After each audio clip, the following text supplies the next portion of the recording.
Okay, so I told you guys that we were going to look at this in terms of using a good piece of information for your marketing strategy, okay?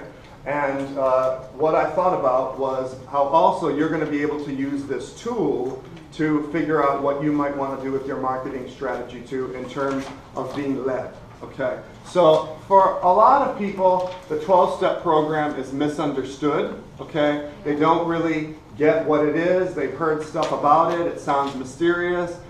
They think, that's only for alcoholics, or, it might be for other people who go to 12-step programs.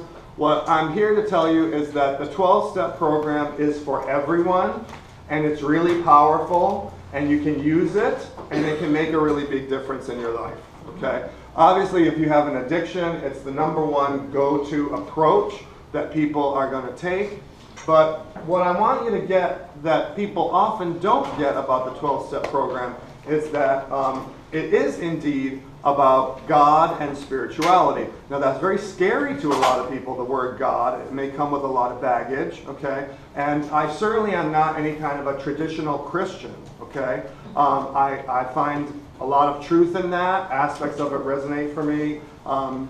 Aspects of it don't. What I'm talking about is whatever God is that authentically works for you, okay? And bringing that energy into your life. For me, the #1 thing to recognize is that I am breathing, okay? Yeah. There is an energy that is making me breathe. I cannot, just sit here and say, now I will stop breathing. It's not going to happen. My body will go ahead and make me breathe. I can commit suicide, but that's a very active thing. And, there's an energy flowing in my body. It's the same energy that's flowing in your body.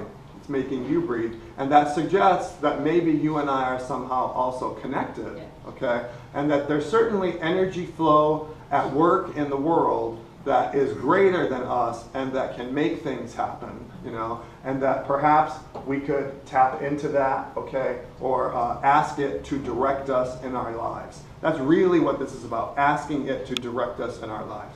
So how the 12-step program works. Obviously there's 12 steps. 1, 2, 3, 4, 5, 6, 7, 8, 9, 10, 11. Some people think there's 14, but... Oh, yes, that's when there's inappropriate things that happen. Yeah. Okay. The 13th step, if you've never heard of that, is when you supposedly take sexual advantage of a newcomer, which we don't do. So, okay. What people don't realize is that these steps actually break down. When they originally wrote them, there were not 12 steps. Okay, there are less. And that we can break these down into basically 3 parts. The first 3 steps, steps 4 through 9, and then steps 10, 11, and 12. Okay? Now, the first 3 steps all add up to what we're going to say is surrender. Okay? Step 1 is about powerlessness.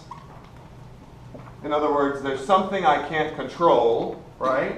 And because of it, my life has become unmanageable. Now, I haven't had a drink in 20 years. My life is still very unmanageable, okay? I would suppose that everybody in this room has a life to some degree that is unmanageable. And what we're going to do is ask this God in step 2, or whatever we want to call that energy or power, okay, to step in to manage that life for us. Okay, that's what they say, let go, let God. Step 3 is basically like you're saying, let go, let God. And that means I'm going to surrender my whole life strategy, okay, to this power. And I'm going to say, you tell me what to do. Should I drive an Escalade or should I drive a Prius? Okay? Should I drive an old ship box with, on 2 flat tires?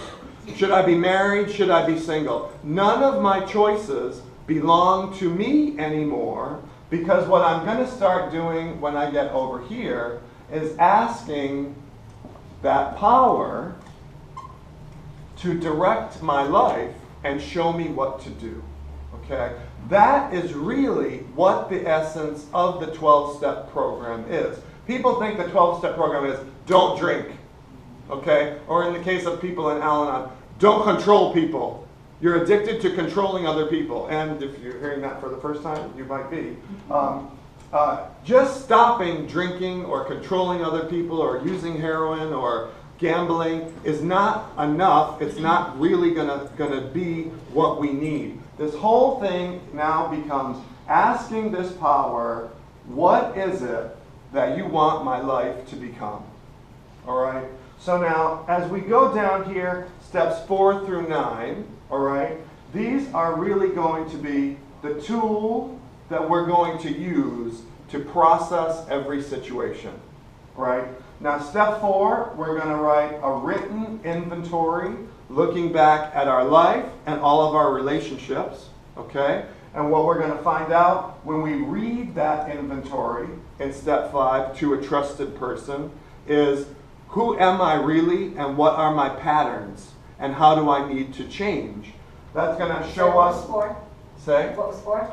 4 is a written inventory, okay, of my life, history, and relationships. In step 5, I'm going to read that inventory to a wise, trusted person, and that's going to show me what they're going to call in step 6, my character defects, okay, or my patterns and where I need to change, okay, what my flaws are, maybe, okay. In step 7, they're saying, ask that power to remove those flaws. And then in step 8, you're going to look at a list of the people who have been harmed, which we almost always neglect to recognize that we belong on that list. And for most of the people that I have dealt with, the person they have harmed most is themselves, okay? And they're going to have to, in step 9, what they say, make amends, okay? Which means change your behavior. We think make amends means say I'm sorry, okay? But that's not really what it means. Suppose you and I are roommates, okay? You leave a $100 bill out on the counter, you go off for your day, I see that juicy $100 bill and I snatch it up, okay? I go about my day, I'm thinking, how am I going to spend this $100? I'm so excited I can't decide. I don't. We come back home, I see you, I feel guilty. I give you back that $100, I say, I'm so sorry. All right. Next morning, you leave that $100 bill out again because you're not very bright. Okay. There it is, and I snatch it up again, right? I said I'm sorry, but how much does that mean? How much does that really weigh? Pretty much nothing, okay? The fact of it is, my words, talk is cheap. I need to change my behavior. An amendment to the Constitution changes the meaning of the Constitution and what's possible. It's when I change my behavior that I become a different person. So it's an amendment of the behavior, it's not just an amendment? No, it's not just say you're sorry, it's change the behavior. Instead of today is payment for yesterday's debts. There you go. Okay, so we got that this is the tool we always use. We're going to do this inventory on our whole life, make sense of it, find out who we are, what our patterns are, okay? Now, once we've done that, we move into 10, 11, and 12, which we're going to call the maintenance steps, okay? So people think that you do the 12 steps and then you're done and you never do them again. Or people think you do the 12 steps and as soon as you finish, you better start right over again, or you might drink or things will go wrong, and that's not accurate, okay? You do the steps through 9, and then you enter these maintenance steps, 10, 11, and 12, and you live in them as a loop. So basically 10 is a little equation that says 10 equals 4 plus 5 plus 6 plus 7 plus 8 plus 9 on a regular basis, okay? So as new things come up, I put them through this process and I do these steps on them. But what I'm talking to you about today is right here. Step 11, okay, once you're not drinking, okay, you're not using, you're not doing the old control behaviors, now how are you going to get your life the way you want it to be, knowing that this power is what's supposed to do it for you? Well, what you're going to do, they say, is prayer and meditation. Okay? Meditation. For the purpose of finding out what does that power want you to do and be with, for your life. Okay? So it's prayer and meditation for knowledge of God's will for you, the power's will for you, and the strength to carry that out. Okay? Really, what we're talking about here, guidance and direction. Okay? And when I engage in prayer and meditation, okay, for this purpose of guidance and direction, then I start getting answers and I start being able to walk those instructions and my life starts getting very different. Okay?